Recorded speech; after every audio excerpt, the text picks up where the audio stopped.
Hello everybody, this video is going to be about all the items that affect you or your opponent's movement speed. Now to start off with the basics, this item called boots, it is the very basic item that almost 90% of the players buy as their first item or second item whenever a match starts. A unique passive plus 20 movement speed. Real quick cap on that. It is a set value of 20 points. It is not a percentage. If you have 300 points, it will increase to 320.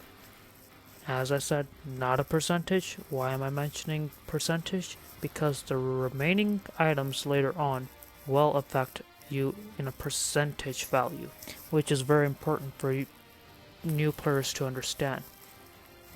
Now, boots is a level 1 item. It can be leveled up to 7 other items, which would be the level 2 items or the final item. Now, of the 7, Demon Shoes, Rapid Boots, Swift Boots, Arcane Boots, Magic Shoes, Tough Boots, and Warrior Boots, there's only one item that we will not discuss, and that is Rapid Boots.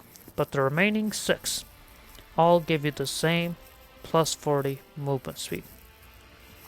So, once again, it is a set value. It is not a percentage. If you have 300, you will now be at 340. And the thing to note is, if you have 300 movement speed and you buy the shoe and you now have 320 and you level it up to, let's say, Swift Boots, right? You'd think that you're gonna gain additional 40 on top of the 320 you have. That is not correct, because the boots is building onto the next item. So the 20 from this does not add to the 40 from this. It is instead increased from 20 to 40.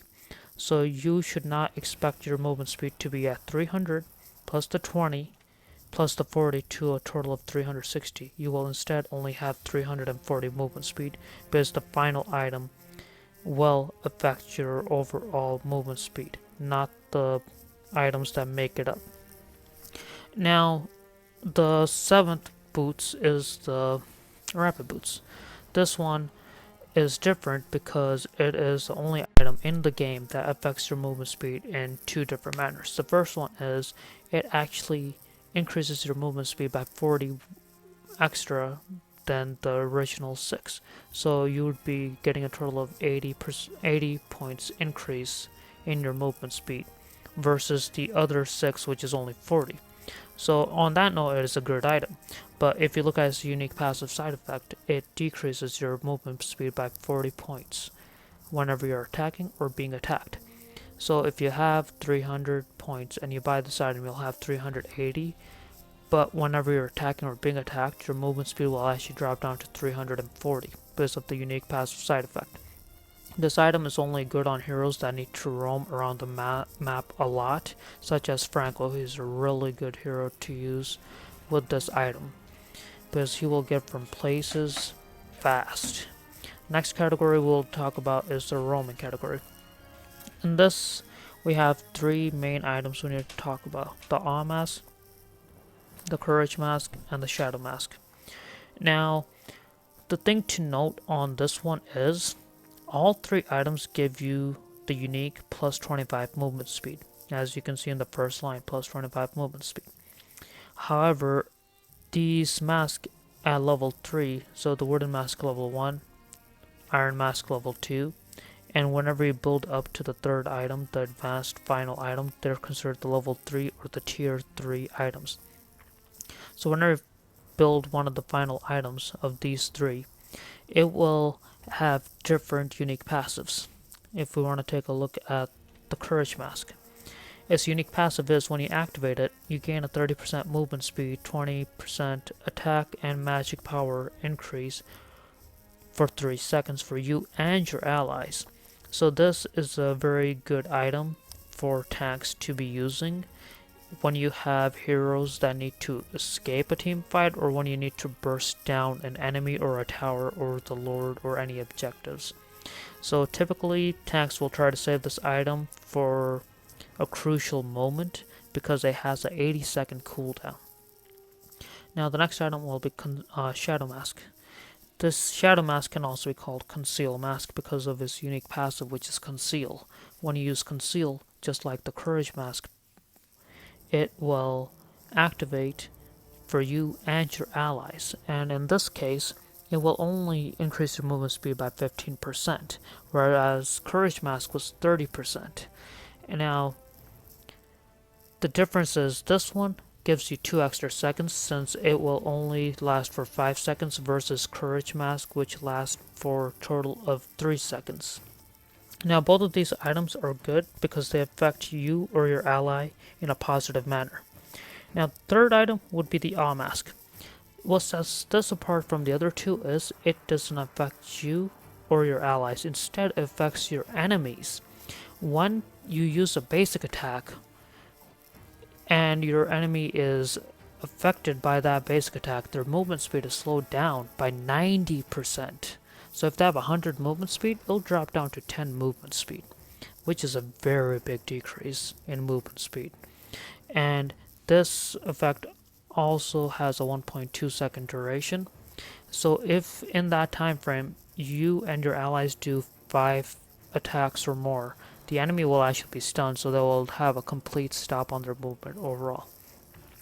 Now, the thing about this category itself is Courage Mask, this one, and Shadow Mask do not stack. It is set right here. The skill has an 80-second cooldown, cannot receive Conceal and Encourage effect again for 80 seconds, which means if you have a tank and a support, and your tank uses Courage Mask and your support uses their Courage Mask right after, it will not work. I've seen many players that try to overlap this skill, but the overlapping will not work. So I would recommend, in my personal opinion, have the support buy only a wooden mask, or the tank buy only a wooden mask, and have the other one finish their mask and the first one sell the wooden mask. Because if they don't overlap, there's no point in you having it if you don't really need it. Since if you only wanted to buy it for the unique passive. If you wanted it for the original effect that it gives you, such as the 10% cooldown, 700 HP, if you wanted it for that, then buy it, but you gotta remember, they do not stack. That is very important. Next category we'll talk about is jungling. In this one, you can only buy these items if you have Retribution. This spell. Passive jungling equipment items available. Meaning, without this spell on your hero, you cannot buy any of these items in this jungling category. So this is going to only affect people that play heroes that need to jungle. So in this category, of the 7 shown here, there's only 3 that you really need to focus on, which are the final level 3 items, the Raptor Machete, Beast Killer, and Star Shard. So when you buy the third item, the final item, it will activate the unique passive, which is you're allowed to use the spell Retribution on your enemy. What does that do? It decreases your opponent's movement speed by 70% for 3 seconds. So this can be used to chase your enemies or to escape your enemies. So if you have low HP and you're running away and your enemy is right on top of you, you can use Retribution and gain 3 seconds of distance. So hopefully it helps you out on understanding that. So if sometimes you're running in a match and you see a little thing drop on top of you and your movement speed drops dramatically, that's because the enemy has used Retribution. Next item we're going to talk about is defense. The next category, my bad. And in defense, magic, and attack, there's going to be 3 items, namely Endless Battle, Calamity Reaper, and Thunderbelt. These 3 items I will talk to you together because to activate their unique passives, they have the same requirements, so it'll be much easier for you to understand it that way. First item in the defense category will be Brute Force Breastplate. This item has recently been becoming popular. because of its unique passive, which is, as you can read, it increases your movement speed, physical and magic defense by 4, and the movement speed by 3%. So that's a solid 4 points in your magic and physical defense, and a 3% increase in your movement speed whenever you are using a skill or a basic attack. So this is a very good item lately, and it stacks up to 5 times, lasts for 4 seconds. So for movement speed, you will increase by 15% for 4 seconds.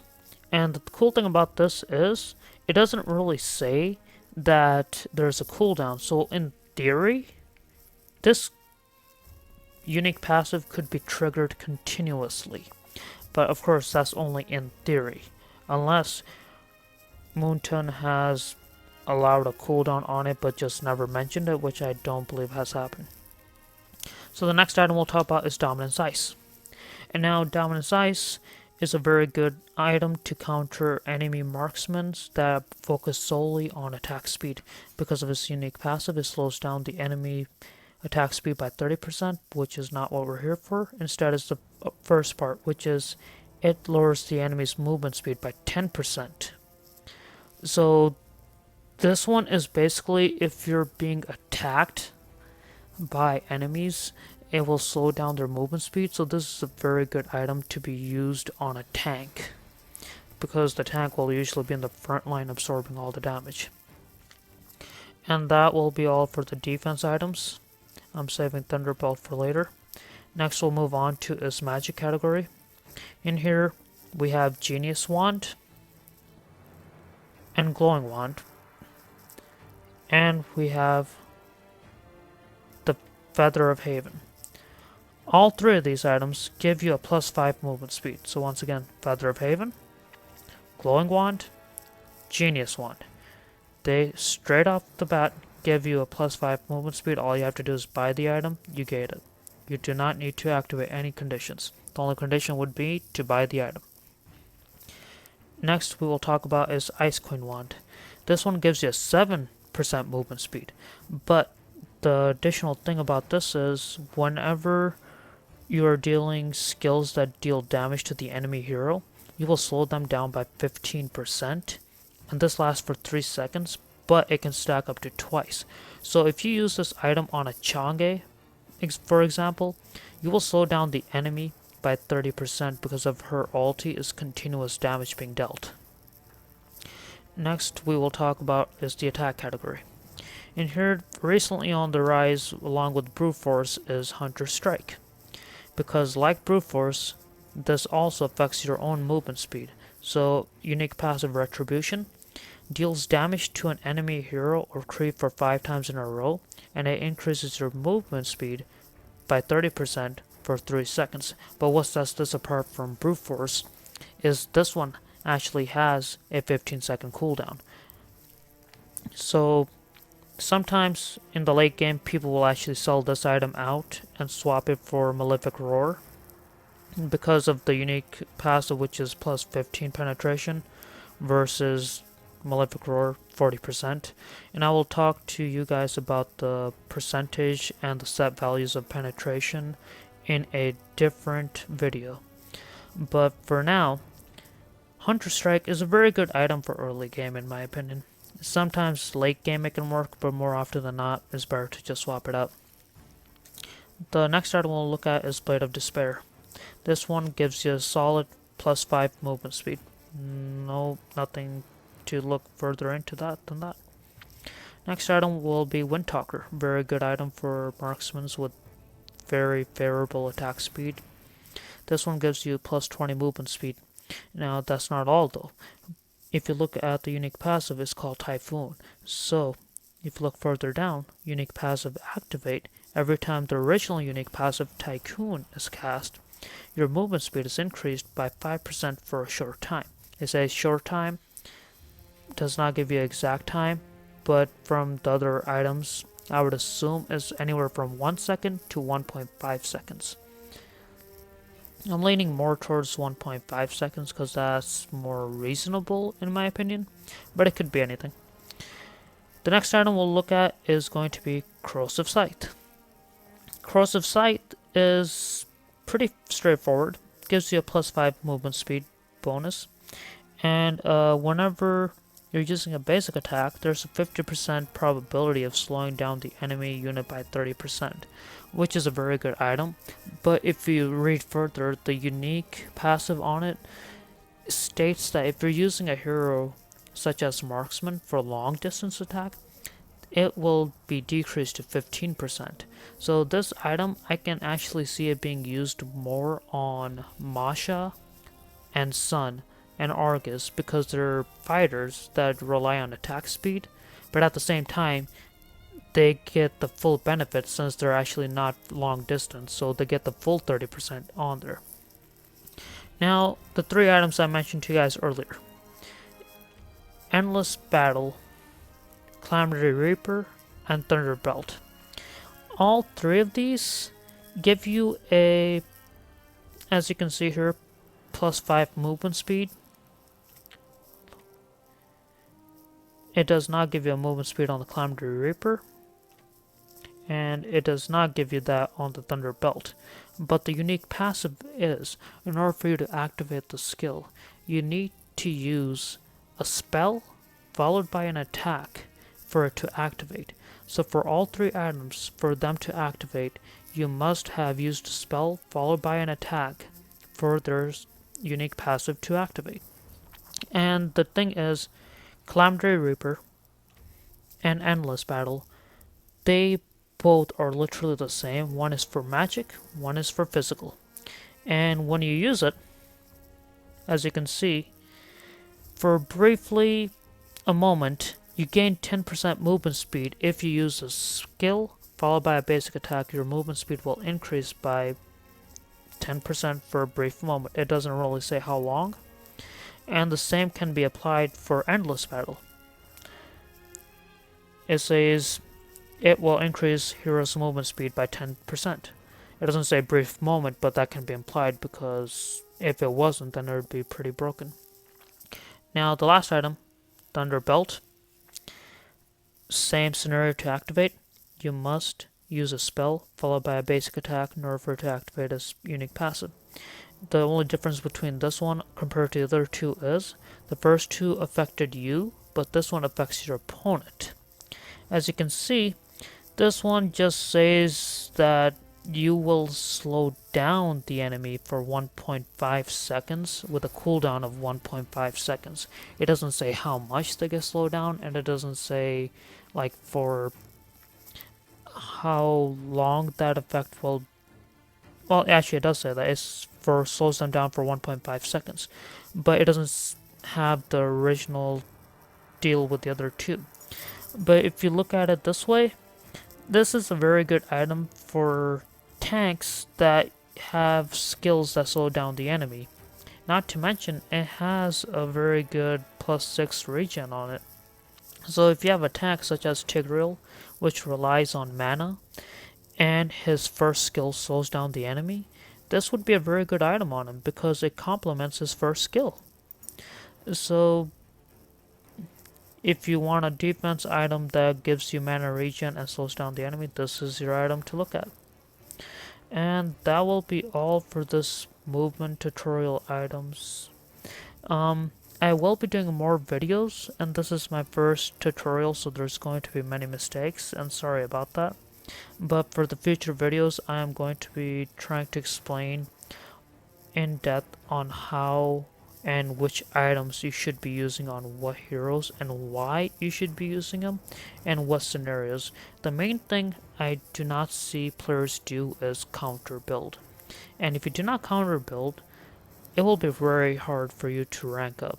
So please look forward to my next few videos, and once again, sorry for any mistakes in this video. Have a great day, everybody. Hope you learned a lot.